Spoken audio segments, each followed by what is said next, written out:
There is a manuscript in a monastery archive in Constantinople, copied and recopied so many times that the original has long since dissolved into dust. And in this manuscript, preserved through the obsessive labor of monks who probably didn't fully understand what they were preserving, there is a gap. Not a tear. Not damage from water or fire or the ordinary violence of centuries. Just a gap. A space where words should be. A place where a scribe, someone who had been writing every single day for years, cataloging harvests, recording the movements of grain ships, noting the names of merchants and the prices of bread, simply stopped. The entry before the gap is dated to late autumn of 535 AD. It is meticulous, as all his entries were. Grain prices in the eastern markets. A note about fog. A complaint about the quality of olive oil from a particular region. The handwriting is even and practiced. The hand of someone who had been doing this long enough that the act of writing had become as automatic as breathing. And then nothing. For almost 2 years. Nothing. When the writing resumes. And we know it's the same hand because the particular way he forms the letter sigma, slightly tilted, is unmistakable. It is different. Slower. More halting. The sentences are shorter. He writes about hunger with a clinical flatness, the way someone writes about something they have seen so much of that it no longer shocks them. He writes about a sky that still looks wrong, about crops that came in half of what they should have been, about people leaving the city. He writes about a winter that did not feel like winter because winter had become irrelevant. All seasons had merged into one long gray season that seemed to have no intention of ending. But he doesn't explain the gap. He never explains it. He just starts writing again, as if silence itself were explanation enough. I think about this scribe sometimes. Not the emperors or the generals or the bishops who left more elaborate records of these years. Not Procopius, whose famous account of a strange fog that blocked the sun has been quoted so many times in histories of this period that it has almost lost its texture. I think about this unnamed person, this bureaucrat of the mundane, who had made it his life's work to pay attention to small things, to notice the price of bread, to track the fog, and who, when something happened that was so far outside the language of ordinary attention that he had no vocabulary for it, simply went silent. That silence tells us something. Something more, maybe, than all the elaborate descriptions that survive from this period.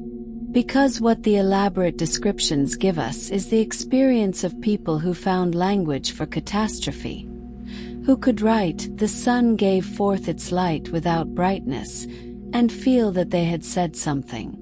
What the silence gives us is the experience of everyone else. The majority, the millions of people for whom what happened in 536 AD was not a describable event but simply the world going wrong in a way that had no name. We need to go back. Not to 536 yet. Earlier. Somewhere in the northern Pacific, in the months or possibly the year before, something is building beneath a mountain. This is not metaphor. This is geological reality. Pressure accumulating in a magma chamber, gases expanding, the slow mechanical failure of rock that has been holding under immense stress for longer than any human civilization has existed. The mountain doesn't know this is happening. The mountain doesn't know anything. It is simply a mountain, and beneath it, the physics of heat and pressure are playing out the way they always have, indifferent to the fact that several thousand years of human history are balanced, unknowingly, above them. We don't know exactly which volcano it was. This is one of the persistent mysteries of 536. And it matters more than it might seem. Ice cores. Those long cylinders of ancient ice drilled from Greenland and Antarctica, which preserve the chemical signature of every major atmospheric event going back hundreds of thousands of years, tell us that sulfur was injected into the upper atmosphere in enormous quantities sometime around this period. Sulfur from a volcanic eruption. Sulfur that rose high enough to spread around the entire planet, that stayed suspended in the stratosphere long enough to do what sulfur aerosols do when they reach that altitude. Scatter sunlight. Reflect it back into space before it can warm the Earth. Turn the sky into a diffusion filter, spreading light without heat, creating that strange luminous twilight that observers across the world recorded with such consistent bewilderment. But the volcano itself remains partly anonymous. Candidates have been proposed. A site in Iceland, a site in North America, possibly more than one eruption, a cascade of geological events that compounded each other in the upper atmosphere over the course of 536 and the years that followed. The science continues to evolve.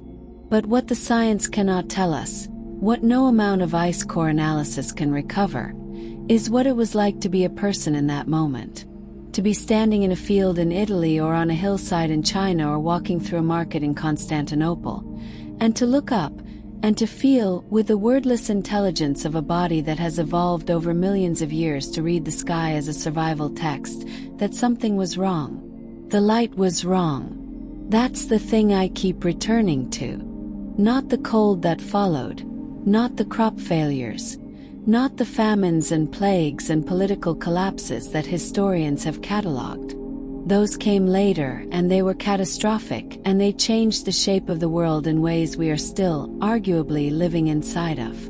But the first experience of 536 that any living person had, was simply that the light was wrong. There are many ways for the world to go wrong, and most of them announce themselves gradually. Drought builds over seasons. Political instability accumulates through years of bad decisions. Even plagues begin with rumors, with reports from distant places, before they arrive at your door. But this was immediate. This was looking up at the sun in the morning and finding it diminished, finding it veiled, finding it casting shadows that were softer than they should be, and a warmth that never quite arrived the way it was supposed to. And there was no explanation available. Think about that for a moment. Really think about it.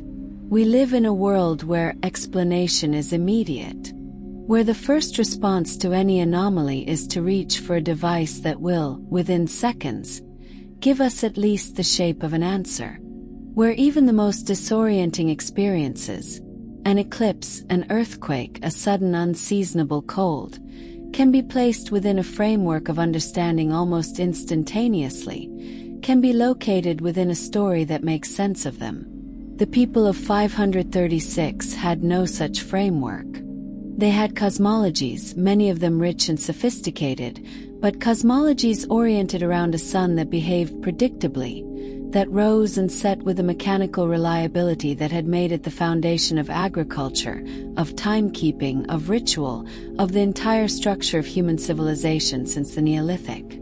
A sun that could be dimmed, not by clouds, not by the familiar winter softness of northern latitudes, but dimmed for months, persistently, in a way that no weather pattern could account for, was a sun that had stepped outside the story.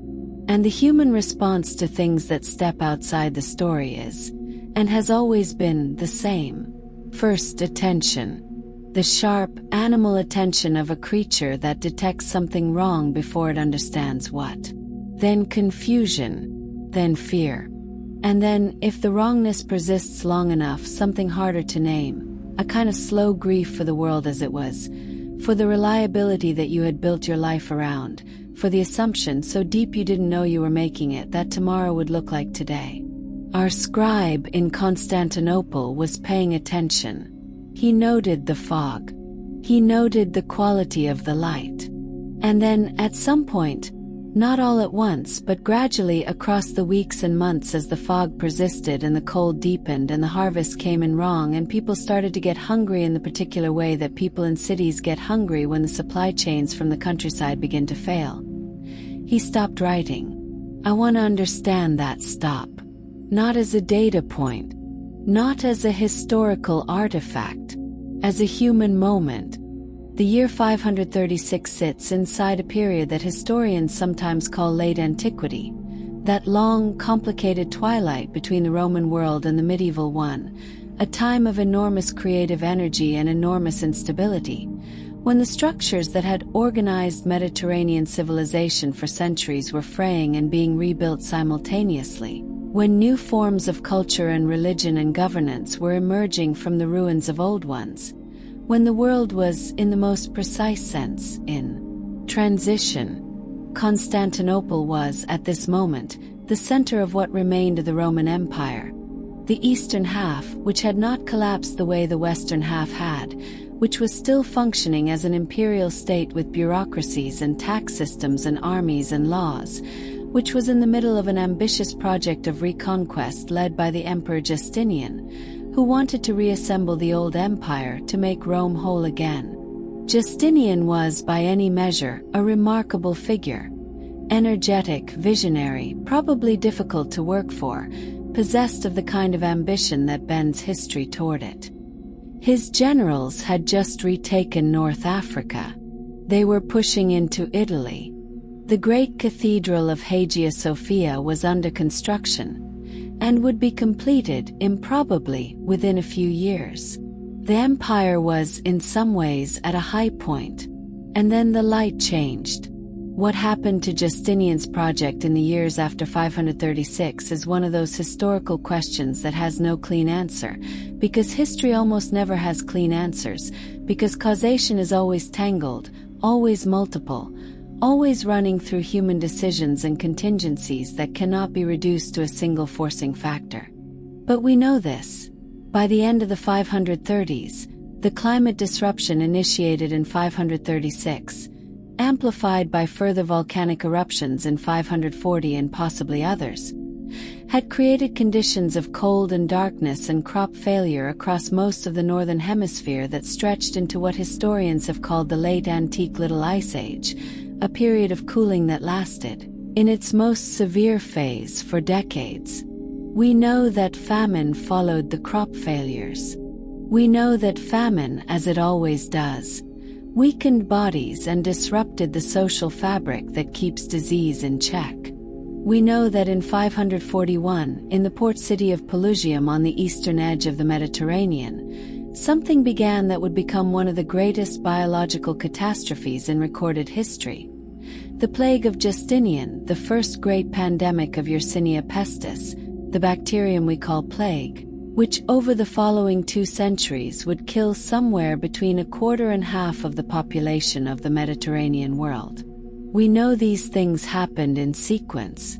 We know, from the ice cores and the tree rings and the sediment records, that the sequence began in 536.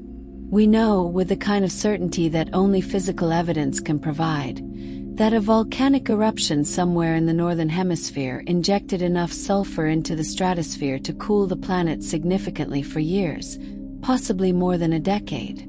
What we can't know, what no amount of scientific data will ever recover, is whether it had to go that way. Here is a question that historians mostly don't ask, because it lives too close to the edge of knowability, but that I find impossible not to ask. What if someone had understood what was happening? Not fully.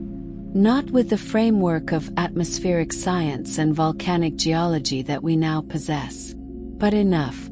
What if, somewhere in the world, there was a person or a group of people who had seen enough of what sky and weather and temperature could do, who had been paying attention closely enough to the physical world for long enough, that they recognized the signature of what was unfolding, not its cause but its shape, and understood, at least approximately, what was likely to come. In asking this question, I'm not imagining a lone genius who could have saved civilization with the right word in the right ear. History doesn't work that way. And it would be a kind of narcissism of the present to imagine that one clear voice, one correctly understood warning, could have prevented what followed. What I'm imagining is something more modest and, in a way, more disturbing. I'm imagining the knowledge that existed. Because knowledge of this kind, practical, embodied, transgenerational knowledge about climate and weather and the behavior of crops under stress, was everywhere in the world of 536. It was in the minds of farmers who had been watching fields their entire lives. It was in the habits of nomadic peoples across Central Asia and the Eurasian steppes who had developed, over centuries, survival strategies precisely for years of cold and darkness, who knew, encoded in custom and in the accumulated wisdom of their communities, what to do when the grass failed, when the animals grew thin, when the sky stayed wrong. It was in the observations of astronomers in China, who were recording the atmospheric anomalies with careful precision, who had charts and histories going back centuries, who had data that, if it could have been communicated across the vast distances that separated them from the people who most needed it, might have provided at least the shape of an answer. The knowledge existed. What did not exist was any mechanism for translating it across the barriers of language and distance and political boundary that divided the world of 536 into its separate, non-communicating parts. Our scribe in Constantinople was noting the fog. An astronomer in China was recording the dimmed sun. A farmer on the Anatolian plateau was watching his grain fail to ripen. A nomad on the steppe was noticing that the grass was shorter this year, that the animals were restless, that the old people in the community were gathering in the evenings to talk in low voices about what they were seeing. All of them were paying attention. None of them could talk to each other. None of them could compare notes across the curvature of the earth and recognize that what they were separately experiencing was a single global event. This is the thing that haunts me about 536. Not the darkness itself. Not even the suffering that followed, enormous and real as it was. But the loneliness of the knowing. The way the people of that time were surrounded by information about what was happening. The sky was telling them, the crops were telling them, their own cold bodies were telling them, but lacked the single ingredient that would have made that information useful. Connection. Let me stay with the scribe a little longer. His silence is dated. We know roughly when it begins and roughly when it ends, and the gap corresponds, with uncomfortable precision, to the worst years of the climate disruption. He stopped writing, it seems, in the spring or early summer of 536, which would have been the moment when the first growing season under the dimmed sun produced its first reduced harvest, when the strangeness of the light, which might have seemed temporary in the winter months, was revealing itself as something more persistent, more structural, more genuinely alarming. The spring planting would have gone in, as it always did, with the rituals of hope that agriculture requires. The faith that the seed you put in the ground in the cool dark will emerge as something edible, that the sun will do what it has always done, that the world will keep its end of the implicit bargain at the center of farming. And then the summer would have come, and the sun would have been there. It was always there, it never disappeared entirely. This was not the darkness of an eclipse but something more insidious, a dimming, a weakening, a failing, and the crops would have grown but not well. Not fully. Not with the abundance that feeds a city. Constantinople was a large city by the standards of its time. Some estimates put its population at several 100,000 people, and it was fed by grain that came from Egypt and from the lands around the Black Sea, carried on ships through a supply chain that was, by the logic of its moment, highly efficient and highly fragile. Efficient because it had been refined over centuries to move vast quantities of food across great distances. Fragile because it depended entirely on those distances continuing to produce. When they stopped producing, or rather, when they produced less, when the harvests across the entire Mediterranean and Black Sea basin came in reduced year after year, as the cold and the dimmed sun followed each other into a relentless compound catastrophe, The efficiency became irrelevant. There was less to move, so less arrived. And in a city of hundreds of thousands of people, less is felt immediately. Less means prices rising. Less means the poor, who are always at the margin, falling below it. Less means the particular social texture of a city beginning to change. The way people move through markets, the conversations at water sources, the quality of fear that is different from the fear of an acute crisis because it doesn't have a visible end, because it isn't an emergency with an emergency's implicit promise of eventual resolution, but simply a new condition, a new normal that is not normal, a world that has quietly decided to be less. I think our scribe stopped writing because he didn't know what to say. Not because he was starving. He was probably a reasonably well-positioned bureaucrat with access to reserves that kept him above the worst of it. Not because the political situation had made record-keeping dangerous, though political instability was certainly increasing. I think he stopped because the language he had for the world was the language of a world that was working, and the world had stopped working in a way that his language didn't accommodate. The fog he had noted was not fog. Did not behave like fog. It didn't roll in from the sea and burn off by midday. It was more diffuse than fog, more persistent, a general dimming of the sky that made even the midday sun look like a sun seen through muslin.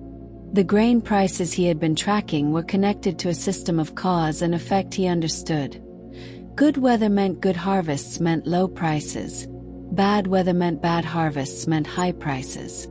But this sustained wrongness of the light, this cold that was not winter cold but a new kind of cold, ambient and unrelenting, was outside the system. It was not a variable in the equation he knew how to write. It was a question mark where a number should be. So he stopped writing. He went silent. And in his silence, I think, he was doing something that is one of the most human things possible. He was waiting for the world to make sense again. Pause for a moment. Think about what it means to wait for the world to make sense. We do this all the time in small ways. We encounter something confusing and we hold it at a slight remove, processing it, waiting for the pattern to emerge that will tell us what to do with it. This is normal. This is a feature of how human minds handle complexity. We don't respond to everything immediately. We give things time to resolve. But what our scribe was waiting for, in his 2-year silence, was something that was not going to resolve. The world was not going to make sense again in the way it had before, because what had happened was not a temporary disruption but a permanent change in the conditions of life. The volcanic winter of 536 and the years that followed were not an interruption of the normal world. They were the beginning of a new one. The world he had been cataloging, with its reliable grain prices and its predictable fogs and its navigable supply chains, was over. It was not coming back, not exactly, not in the form he had known it. And he couldn't know that. No one could know that. That is the nature of being inside a transition. You cannot see its shape from within it. You can see that things are changing, but you cannot see whether the change is temporary or permanent, whether the world will return to what it was or whether this new thing, this cold, this dimness, this hunger, is the new world, and the old one is what will have to be mourned and let go. He was waiting for the past to come back. And in that waiting, in that very human, very understandable, profoundly reasonable refusal to accept that it wasn't going to, his silence stretched from weeks into months into years. When he started writing again, he wrote about hunger with a flat professionalism. He had, by then, accepted it. He had learned the grammar of the new world. Not because he chose to, not because he had processed through his grief and emerged with wisdom, but simply because enough time had passed that the new world had become ordinary. The way catastrophe always eventually becomes ordinary. The way humans are, above all else, adaptive. able to normalize almost anything, to build habits and routines around almost any conditions, to find the unremarkable in the previously unthinkable. This adaptation is miraculous. It is also, in certain lights, slightly heartbreaking. There is a tree in Ireland, a bog oak, ancient, preserved in the cold anaerobic conditions of the peat, that has rings from this period. Tree rings are one of the primary sources of information about past climate, because trees grow more in good years and less in bad ones, and the difference is preserved in the wood forever, long after the tree itself is dead, long after everything that was alive in the same moment as the tree has dissolved back into the earth. The rings from 536 through to roughly the mid-540s are narrower than almost any rings in the record for centuries on either side. The tree was barely growing. The light was not enough. The warmth was not enough. And the tree, which has no way to leave a record of what it was experiencing except in the growth it managed to achieve, left this record. These years were terrible. These years were barely survivable. These years were years in which staying alive was almost the whole of what could be accomplished. I find something profound in the bog oak. Not because of what it tells us scientifically, though what it tells us scientifically is extraordinary. This physical record of atmospheric catastrophe preserved in wood across 15 centuries is a kind of miracle of natural archiving that no human institution has matched. I find something profound in it because of what it was doing while all this was happening. While empires were straining and crops were failing and our scribe in Constantinople was sitting with his pen unmoved, this tree was simply growing. Slowly, badly, with effort, but growing. Choosing, with the blind determination of living things, to continue. The tree did not stop. The tree did not go silent. And when the rings widen again, in the late 540s into the 550s, as the volcanic aerosols gradually cleared from the stratosphere and the light returned and the warmth returned, the growth is cautious at first, then stronger, then eventually so vigorous that you can almost feel the relief of it in the wood. The tree expanding into the new space. The world beginning slowly to work again. Let's talk about what was lost. Not the grand civilizational losses, the plague of Justinian, the stalling of Justinian's reconquest, the acceleration of the political fragmentation of the Mediterranean world, the long arc of consequences that historians have traced from 536 through to what some have called the end of the ancient world. Those losses are real, and they are enormous, and they deserve their own telling. But I am more interested in what was lost at the level where the scribe lived. The particular kind of attention that he represented, the obsessive, daily, granular attention to the ordinary details of material life, is itself a kind of technology. It is a way of knowing the world that requires stability to function. You can only track grain prices meaningfully if there is a grain market that is functioning in a recognizable way. You can only note the fog as a curiosity if the fog is, in fact, unusual. You can only build the archive of small observations that eventually adds up to knowledge if there is a continuity of conditions to observe. When the conditions become too unstable, when the variables multiply beyond the capacity of any single observer to track, when prices are no longer determined by the familiar interplay of weather and transport and demand but by something else, something larger and stranger and more fundamental, the archive breaks down. Not because the observer stops caring, but because caring requires a grammar, and the grammar has been lost. This is what catastrophe does to knowledge. It does not only destroy the material record, the libraries burned, the manuscripts lost. It destroys the context that makes the record meaningful. It breaks the continuity of attention that is the precondition for understanding. Our scribe's 2-year silence is, in this sense, a kind of epistemological catastrophe alongside the physical one. Not just a person who stopped writing. A way of knowing that went quiet. a form of attention to the world that was interrupted, and when it resumed, had to begin again from a different place with different assumptions in a different world. And most of what he had been accumulating, the years of careful daily observation that preceded the gap, would never be fully recoverable. Not because it was destroyed, but because the thread of it had been cut. The chain of observation that gives any single data point its meaning is a living thing. Interrupt it, and the accumulated knowledge it represents becomes archaeological rather than active. Something to be interpreted rather than something to be used.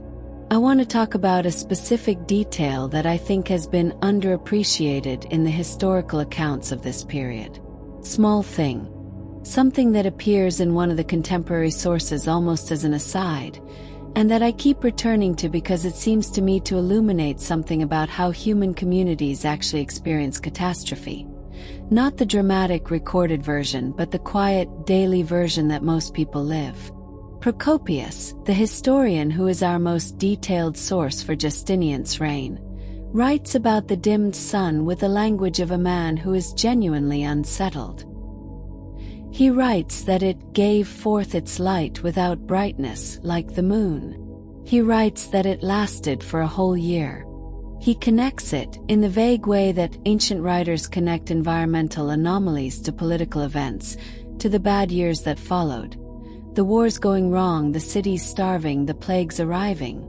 But there is a passage, less often quoted, where he writes about what happened to ordinary life in Constantinople during this period. Not the politics, not the military campaigns, the small things. He writes about bread, about its quality declining, about the way the bread that could be bought in the markets of Constantinople changed texture and flavor as the grain it was made from changed quality, as the flour became something different from what it had been, less nutritious, less satisfying, more filling in the way that hunger makes you eat but less feeding in the way that actually sustains you. Bread. The quality of bread. In the middle of one of the most consequential periods in the history of Western civilization, Procopius is writing about the texture of bread. And I think this is actually the most important thing he could have written. Because bread is how the catastrophe of 536 reached most people. Not as a geopolitical event. Not as an atmospheric phenomenon to be marveled at by educated observers. But as bread. As the thing you ate every day becoming slightly worse than it had been the day before. As the daily experience of nourishment becoming slightly less nourishing, slightly more effortful, slightly less of what it should be. This is how large catastrophes enter ordinary lives. Not all at once, gradually. In the texture of the food you eat. In the quality of the light through your window. In the slightly greater effort required to do what you have always done. In the accumulation of small diminishments that, taken individually, seem manageable, and taken together, add up to a world that is fundamentally different from the one you were born into. The scribe was noting grain prices. Procopius was noting the quality of bread. Both of them were, in their different ways, paying attention to the same thing. The material substrate of daily life, and the way it was quietly, persistently failing. There is a woman I have thought about, though I have no record of her and no name for her. I've constructed her from the aggregate of what I know, which is perhaps a kind of fiction, but a fiction built from evidence, from the details that accumulate in the margins of the historical record. She was, I think, a baker. Not a large-scale commercial baker. Those existed in Constantinople, supplying the state distribution system, but a small one, operating in one of the city's many neighborhoods, making bread the way bread had been made for generations, with a rhythmic knowledge of someone who had learned the craft from her mother and would have taught it to her own children. Her knowledge was in her hands, in the feel of the dough, in the way she could tell from touch and smell whether the flour was right, whether the yeast was behaving as it should, whether the oven temperature was where it needed to be. This kind of knowledge, embodied sensory accumulated across years and generations, is extraordinarily sophisticated. It is sensitive to small variations in its inputs in a way that any formal measurement would struggle to match. She would have known before any grain merchant's records could confirm it, that something had changed, that the flour was different, that the grain it came from had grown under conditions that were not what the grain expected, that had compromised it in ways that wouldn't be visible to the eye but that her hands would feel and her nose would catch and her bread would express. She could not have told you why. She would not have had language for the atmospheric anomaly causing the problem, would not have known about sulfur aerosols or stratospheric cooling or any of the mechanisms we can now describe with scientific precision. But she would have known, with the certainty of expert embodied knowledge, that the world her craft was built on was not behaving correctly, that the ingredients were not what they should be, that she was working harder to produce something that was less than what she had always been able to produce. And she would have had no recourse, nowhere to go with this knowledge, no authority to tell, no institution to flag it to, no mechanism for translating the information encoded in the feel of her dough into anything that could change the situation. She would simply have adapted, would have adjusted her craft to the changing materials, would have developed new techniques for working with inferior flour, would have taught her children a baking that was different from the baking she had learned, a baking calibrated to a world of dimmed sun and reduced harvests. The knowledge survived. But it was different knowledge, changed by what it had been through. And the bread it made was different bread. And the people who ate it were nourished differently. And the city that was sustained by that bread was a slightly different city from the one that had existed before. Let me try to put 536 in the longest perspective I can manage. Humans have been on this planet for a very long time. Not as long as some other creatures. We are recent arrivals in the story of life, newcomers by the standards of the bacteria that have been here since the beginning, but long enough to have experienced climate variations of the kind that 536 represented, not once or twice but many times over. Long enough to have developed, through the slow accumulation of transgenerational experience, some degree of resilience to them. The farming cultures of the Mediterranean in 536 were not encountering climate stress for the first time. There had been bad years before. There had been droughts and floods and volcanic winters on smaller scales. Seasons when the crops failed and people went hungry and some people died and communities contracted and adapted. The social memory of these events, encoded in agricultural practice, in food storage customs, in the grain distribution systems of the Roman state, in the harvest festivals and propitiation rituals that punctuate every agricultural calendar, was a form of climate preparedness, even if it was never understood as such. But 536 was different in scale and duration from what the accumulated social memory had prepared for. It was not a bad year. It was not even a series of bad years. It was the beginning of a multi-decadal disruption that was longer and more severe than anything the communities experiencing it had an adaptive template for. The resilience mechanisms that had kept Mediterranean agriculture viable through centuries of normal variation, the grain storage, the distribution networks, the fallback practices, were designed for short-term stress. They could bridge a bad year. They could not bridge a decade. And so what happened is what happens when a system encounters a stress beyond the range it evolved to handle. It failed. Not completely, not everywhere, not all at once. But the failure was structural, cumulative, and ultimately, for large portions of the population, fatal. The plague of Justinian, beginning in 541, killed somewhere between a quarter and half the population of the Roman world. These numbers are so large as to be almost ungraspable. Tens of millions of people dying over the course of a century of recurrent plague outbreaks. But plague does not kill uniformly. Kills the weakened. It kills the malnourished. It kills the people whose immune systems are already compromised by years of inadequate nutrition and cold and the chronic low-level stress that comes from living in a world that is not providing enough.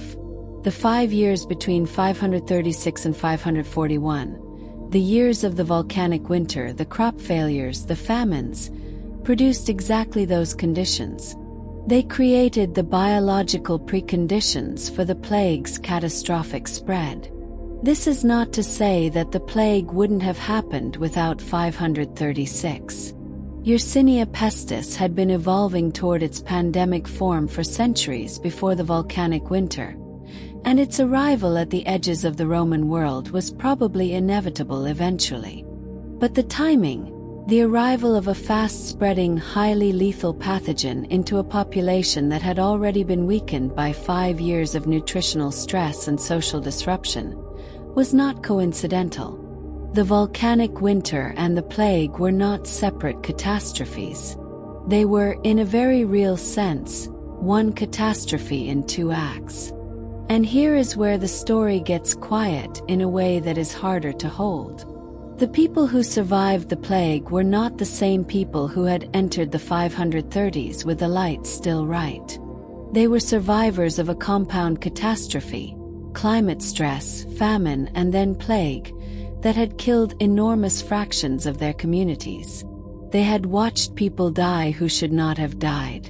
They had inherited land and property and roles in communities that were suddenly smaller, suddenly stranger, suddenly organized around the fact of enormous absence. The demographic collapse of the mid-6th century changed the world in ways that are still not fully understood. It emptied agricultural land across the Mediterranean, land that had been continuously farmed for centuries, that had been cleared and drained and cultivated through generations of accumulated effort, that was now abandoned because there were not enough people left to work it. It shifted the balance of populations in ways that changed political power. The empire that Justinian had been trying to reconstruct was weakened almost beyond recovery, and would never be reconstructed in the way he had imagined. It created openings, literal and demographic, that other populations and other polities would eventually fill. But I am less interested in the macro-political consequences than in something smaller, something that happens inside communities after a catastrophe of this scale. There is a concept in trauma studies, and I use the term loosely because applying modern psychological frameworks to ancient historical events always risks anachronism.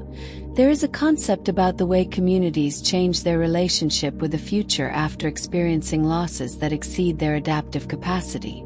The future stops being a reliable extrapolation of the past. It becomes instead something to be approached with new caution, new contingency, a new awareness of the ways in which the world can suddenly, without warning, change the rules. The communities that survived 536 and its aftermath knew, in a way that communities before them had not needed to know, that the world was fragile, that the sky could go wrong, that the sun could fail, that the systems and supply chains and social structures that sustained human life could, under the right circumstances, simply stop working. This knowledge was real. It was earned through extraordinary suffering. And it changed the way the people who carried it related to everything, to food, to storage, to the future, to each other. It made them different people from who they would have been without it. Let me tell you about something called cultural trauma. Not the psychological kind, or not only that. The kind that is collective. The kind that lives in communities and gets transmitted across generations not through formal memory but through practice, through the small behaviors and customs and unspoken assumptions that constitute the lived texture of a culture. The agricultural communities of early medieval Europe, the ones that emerged from the chaos of the 6th century, slowly, haltingly, often in radically different forms from what had existed before, developed, over the generations that followed 536 and the plague of Justinian, a set of relationships with food and with the seasons and with the future that were different from what had come before. more cautious, more oriented towards storage and preparation, more attentive to signs of coming scarcity, more invested in the social bonds of community as the primary resilience mechanism against catastrophe. These are not attributes that can be traced cleanly from the events of 536 through a linear chain of causation to specific practices in the 7th or 8th century. History doesn't work that way.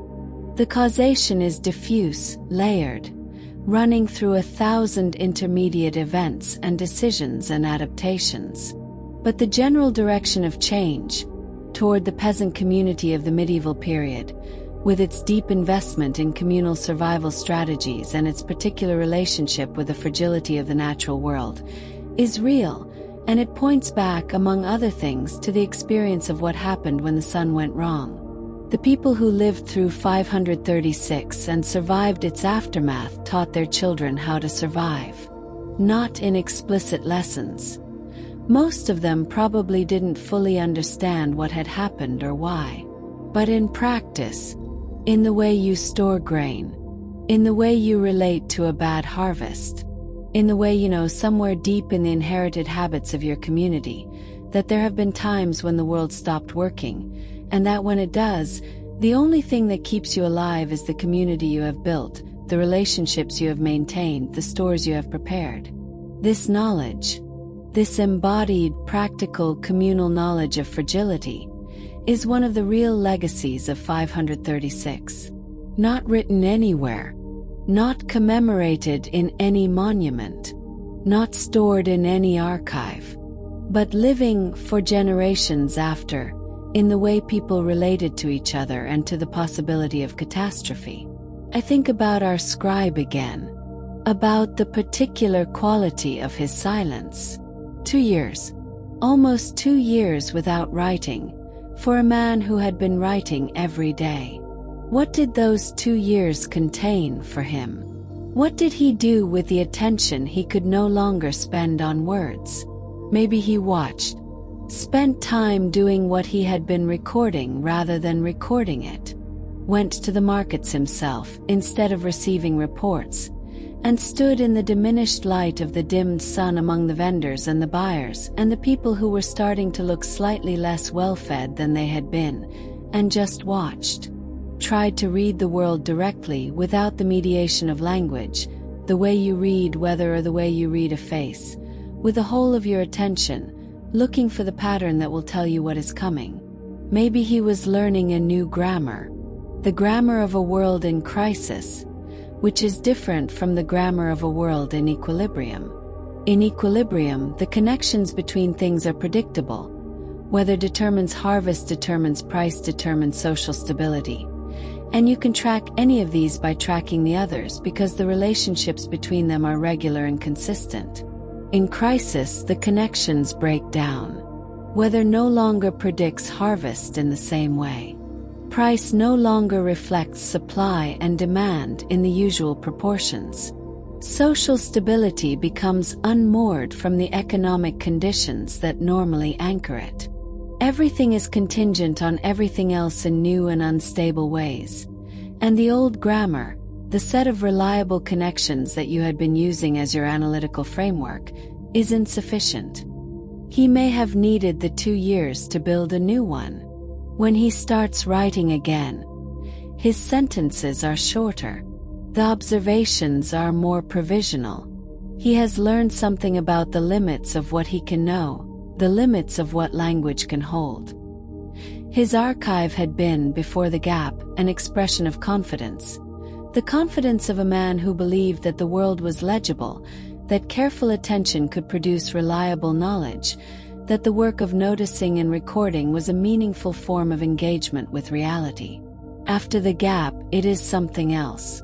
Still attentive, still careful, but aware now of the darkness at the edges of what attention can illuminate. Aware that the world can produce events that exceed the capacity of the observer to make sense of them. This is not a small thing. The awareness of the limits of knowledge is one of the most important things a mind can develop. It is the foundation of intellectual honesty. It is the beginning of wisdom in the old sense, not knowing more but knowing better what you don't know. Our scribe learned this from 536. From the fog that wasn't fog. From the sun that forgot how to be warm. Let's zoom out as far as we can go and then come back. The volcanic winter of 536 was not the first time in the history of human civilization that a large volcanic eruption caused significant climate disruption. There is evidence in ice cores and tree rings and geological records of eruptions before and since that injected comparable or even greater quantities of sulfur into the stratosphere, that caused comparable or greater cooling, that fell on human populations at comparable or greater levels of density and dependence on agriculture. The Toba supervolcano eruption, roughly 74,000 years ago, is thought by some researchers to have been so severe that it may have caused a genuine existential crisis for the human species. A bottleneck event, a near extinction, from which we recovered only because a small number of humans in isolated locations survived and eventually repopulated the world. This is contested. The evidence is incomplete. But the possibility sits there, in the geological record, like a whisper. There was a moment when the sun went wrong and almost none of us survived. If that moment happened, if Toba really did nearly end the human story, then everything that came after it was contingent. Everything that we are, all the complexity of human history and human culture and human experience, was built on the narrow foundation of those survivors.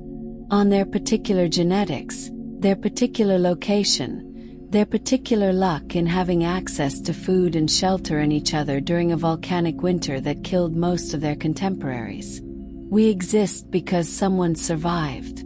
Not through heroism or wisdom or any quality that makes for a good story. Just because they were there, in the right place with the right resources during the right or the least wrong years. Because they had grain stored, or because they were near enough to the coast to eat fish when the crops failed, or because their community was small enough and isolated enough that the disruption didn't overwhelm its resilience mechanisms. Because of contingency. Because of the vast, impersonal luck of being in the right place in a world that had decided to make survival very difficult. 536 is a later, smaller, but structurally similar event. Not an extinction-level crisis, but a civilization stress event.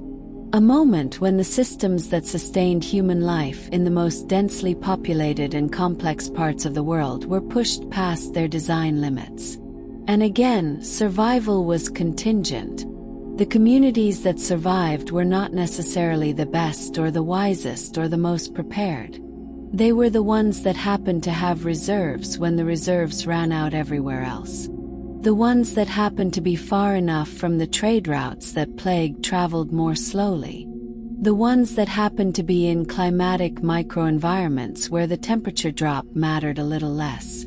Hence, over and over again, at the most fundamental level, chance. There is a question that the history of 536 pushes you toward if you sit with it long enough. And it is not a comfortable question. We know that the catastrophe happened. We know that it was caused by a volcanic eruption that was not predictable with the knowledge available at the time. We know that the consequences were devastating. Millions of deaths, the collapse or severe disruption of complex societies, a reset of the developmental trajectory of Western civilization that pushed certain processes back by decades or possibly centuries. We know all of this, and we know that, from the inside, from the perspective of anyone living through it, there was nothing to be done. No warning would have come in time. No preparation would have been adequate. No human decision, however wise, would have prevented the sulfur from reaching the stratosphere, would have prevented the sun from going dim, would have prevented the crops from failing. Yet, the consequences of 536 were not determined solely by the eruption. They were determined by the eruption interacting with the specific structures and vulnerabilities of the societies that existed in 536. The Roman state, which had maintained grain reserves and distribution systems for centuries, was, by 536, showing the stresses of overextension. Justinian's ambitious campaigns were draining the treasury, disrupting the supply chains, stressing the administrative systems that were the practical resilience infrastructure of the empire. The grain reserves that might have buffered a bad year were less robust than they could have been.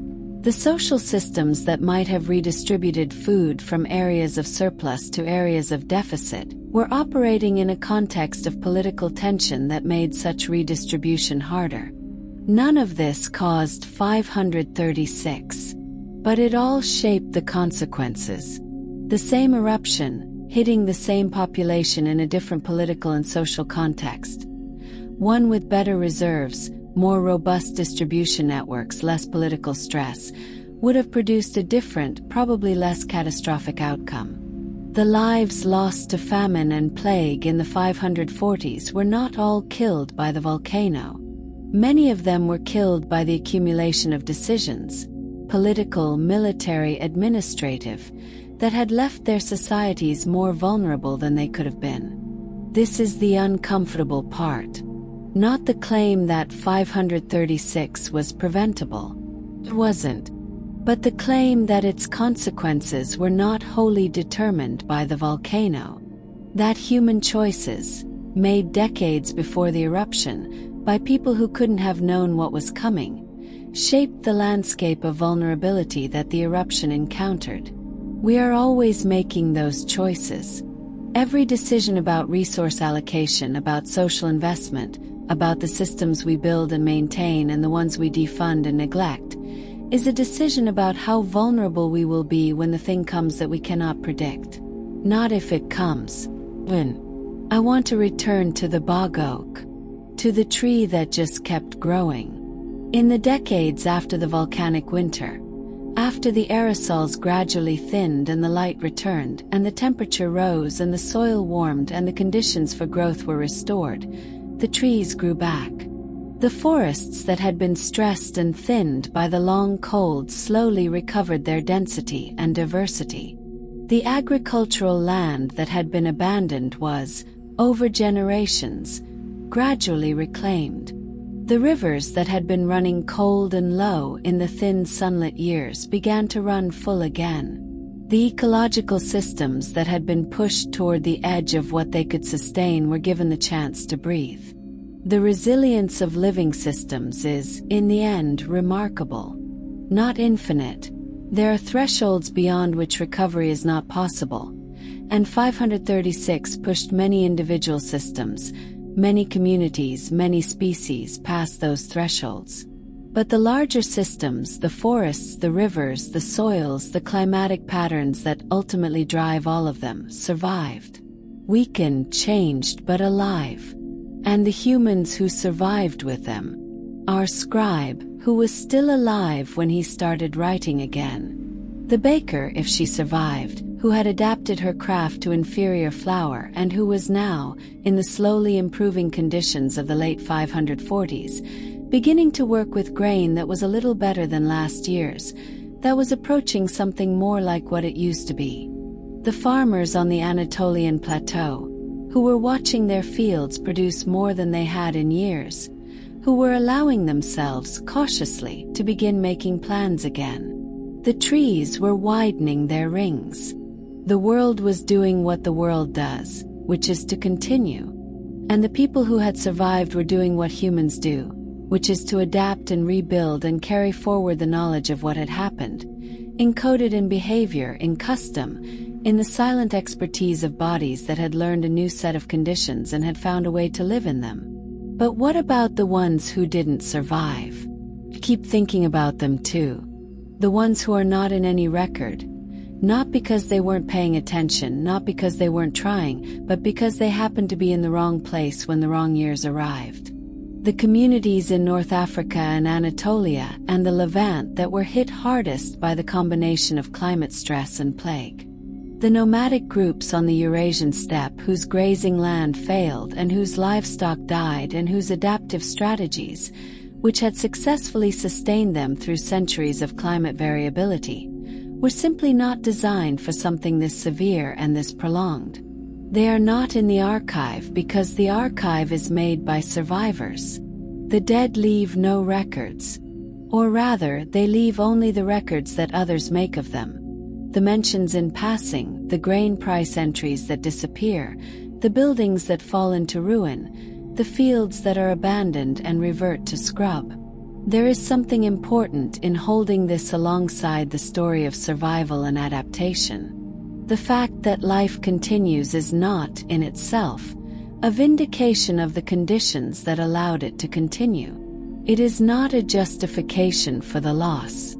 The world of the 8th century, the slowly recovering world that emerged from the catastrophe of the 6th, was built on an enormous foundation of the dead, of people who had not survived, who had not adapted, who had been on the wrong side of the contingency that determines who lives and who doesn't when the conditions become severe.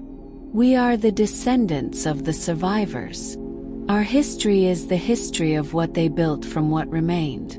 And that is, in some real sense, an extraordinary story of resilience and adaptation and the persistence of human life through conditions that would have extinguished a less tenacious species. But the other story, the story of what was lost, of the people who didn't make it, of the communities and cultures and ways of knowing that were ended by the volcano and the plague, that story matters too.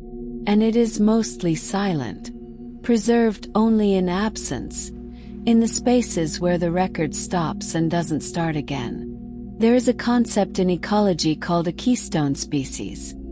A species whose presence in an ecosystem has an effect on the overall structure of that ecosystem that is disproportionate to its abundance. Remove the keystone species, and the ecosystem reorganizes around its absence in ways that change almost everything. The wolves of Yellowstone are the classic example. Reintroduce them, and rivers change course because the behavior of the elk changes, because the vegetation at the riverbanks changes, because the roots hold the soil differently. A single species, its presence or absence, reshaping the physical landscape. I think about this when I think about what was lost in the catastrophe of 536. Not in terms of species. The catastrophe did not cause major extinctions of biological species as far as we know, but in terms of knowledge. Of the kinds of knowing that existed in 536 and did not survive it. The scribe's archive, interrupted and resumed, was one of them. But there were others. The agricultural knowledge of specific farming communities, detailed, local, specific to particular soils and microclimates and crop varieties, that was held in the heads of experienced farmers who died in the famine years, knowledge that died with them and had to be laboriously reconstructed by their descendants working in conditions that were no longer the same as the ones the knowledge had been built for. The navigational knowledge of merchant networks, the routes, the seasonal patterns, the risk assessments, that had been accumulated over generations of maritime trade and that was disrupted, perhaps permanently, by the contraction of trade during the crisis years. The medical knowledge of practitioners who had developed, through long experience with local diseases and local remedies, forms of practical medicine that were effective in their specific contexts. Knowledge that may have been lost in the plague years, when the practitioners themselves were often among the first to die. Keystones, absent now.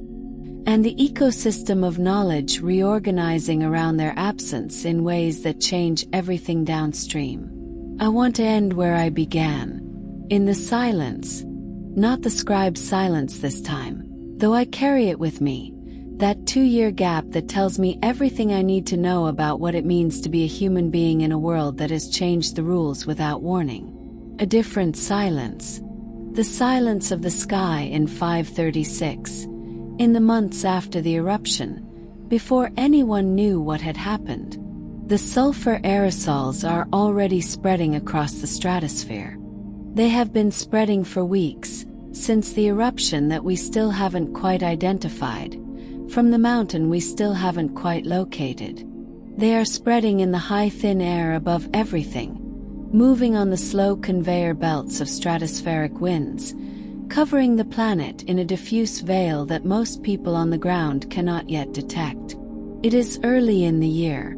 It is, let's say, January of 536, before the fog Procopius would describe, before the harvest that would fail, before the scribe would stop writing. It is a normal winter morning in Constantinople, or in Alexandria, or in a farming village in Anatolia. The sun is rising as it always does. The light is, for now, indistinguishable from any other winter light. Pale, cool, the usual low angle of January, the usual softness of the shadows. Normal. And up above, unseen, the veil is thickening. No one on the ground knows. No one is looking at the right thing. The farmers are doing what farmers do in January. Checking stored grain, preparing for the spring planting that is still months away, living inside the reliable rhythm of the agricultural year that has organized human life for 10,000 years. The merchants are doing what merchants do, moving goods along the trade routes, calculating the winter's risks, looking forward to the spring sailing season when the sea opens again. The scribe is writing, the baker is baking, everything is normal, and the veil is thickening. There is a moment, somewhere in the following weeks or months, when the first person notices. Not the fog, that comes later, a more dramatic and recordable event. But something more subtle, a feeling about the light. The sun is a little less than it was. The morning warmth that should be coming, that the body has been expecting as the days lengthen and the earth tilts back toward the sun, is not quite arriving. Something is slightly wrong in a way that you cannot yet put words to because the wrongness is beneath the threshold of language, existing only in the wordless animal intelligence of a body that has evolved, over millions of years, to read the sky as a survival text. Someone, a farmer maybe, watching the field where the spring grain will be planted. Or a shepherd on a hillside, watching the grass that should be warming and greening and isn't quite. Or a sailor, reading the water and the sky with the close attention of someone whose life depends on reading them correctly. Someone who doesn't yet know that they are the first to notice. Doesn't know that what they are noticing will last not days but years. Doesn't know that the slight wrongness of the light they are feeling in their bones is the beginning of something that will change the world. They notice. They don't know what they are noticing. They go on with what they were doing because what else is there to do? Because the feeling of wrongness is not yet strong enough to override the habits and plans and necessities of ordinary life. And the veil keeps thickening. I have been thinking about this for a long time. And I keep arriving at the same quiet realization. The world of 536 is not a cautionary tale. Not in the way that term is usually used. Not as a warning to be heeded, a lesson to be learned, a mistake to be avoided. Because the people of 536 did not make a mistake. They were not foolish or inattentive or short-sighted. They were people living in the best way they knew how in conditions that were, by the standards of their time and their knowledge, perfectly reasonable. The volcano was not their fault. The atmospheric chemistry was not their fault. The vulnerability of grain-dependent civilizations to sustained climate stress was not a moral failure. It was simply the way that human civilization had developed over 10,000 years of agriculture in a relatively stable climate, building ever greater complexity on the foundation of that stability without knowing that the stability was contingent, that it was a particular fortunate stretch in a long history of variability. What they didn't know they couldn't know. The knowledge to predict or prevent what happened in 536 did not exist. It would not exist for another 14 centuries. Not until the development of atmospheric science and volcanic geology and the global monitoring systems that would allow us to see, in real time, what is happening to the chemistry of the stratosphere. We have those things now. I leave that thought here without conclusion, without implication. Just here. Our scribe starts writing again. The handwriting is the same, with that slightly tilted sigma that makes him unmistakable across 15 centuries of copying and preservation. He writes about hunger. He writes about the sky, which is still not quite right but is better. The fog has lifted, or at least thinned, and on some days the sun is almost what it was. He writes about grain prices, which have begun to fall from their crisis levels, slowly, with a caution of prices that have been traumatized and are not quite ready to commit to stability. He does not mention the gap. He does not explain his silence. He simply starts again from where he stopped, as if the silence had been a breath, long and necessary, and now exhaled. He is recording a world that is in the early, cautious stages of recovery. A world that is not what it was, will never quite be what it was, but is moving, with the slow pragmatic determination of human communities, toward something livable. Something that can sustain a daily life, a daily practice of attention, a daily accumulation of small observations into something that might eventually amount to knowledge. The bog oak is widening its rings. The baker is working with better flour. The farmers are watching fields that are producing more than last year carefully, not yet trusting the improvement, saving more of the harvest as seed than they would have before, because they know now, in the wordless, bodily way that you know things that have been learned through suffering, that this can stop. That the world can change the rules without warning. That the sun is not guaranteed. They are different people from who they were before. Not better or worse. Different. With a different relationship to certainty, to the future, to the stability that most of us, in most times and places, take so entirely for granted that we don't even notice we're taking it.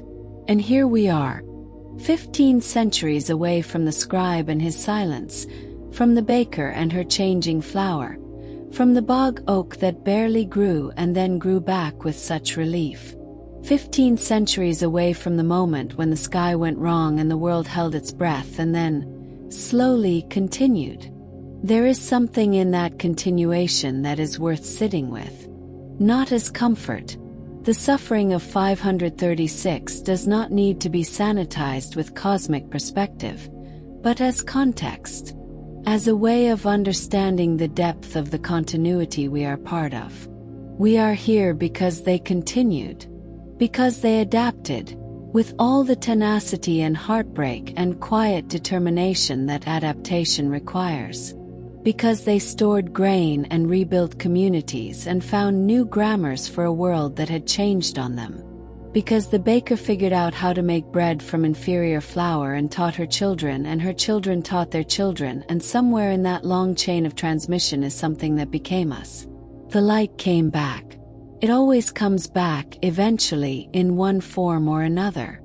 The veil in the stratosphere thinned and the sun returned and the frost grew shorter and the fields opened again and the trees widened their rings, and the world that had been held so carefully, at such cost, at such terrible contingent cost, by the people who survived, that world became ours. And we are inside it now, the way the scribe was inside it then, recording what we can, noticing what we can notice, building our archives of the ordinary, our daily practices of attention to the small things that collectively constitute the texture of a life. We are doing what he did, what the baker did, what the farmer and the shepherd and the sailor all did in their different ways. We are paying attention.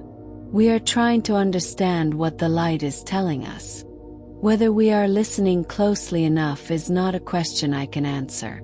I just know the light is there. And I know now that it is not guaranteed. That single tilted sigma, preserved in a manuscript in a city that barely survived the years it was written in, is still legible.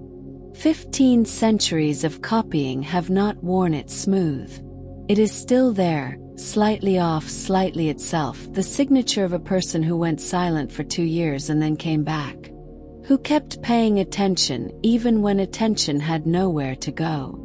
who wrote about hunger with the flat professionalism of someone who had accepted the unacceptable and continued anyway.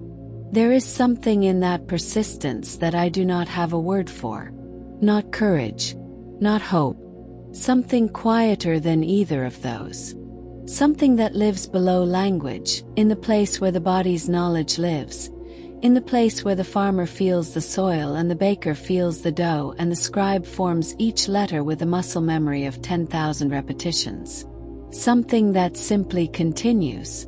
The mountain, wherever it was, is quiet now.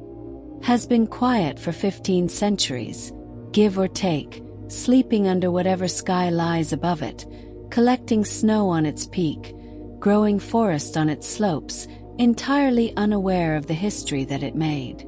The sulfur long since dispersed. The stratosphere long since cleared.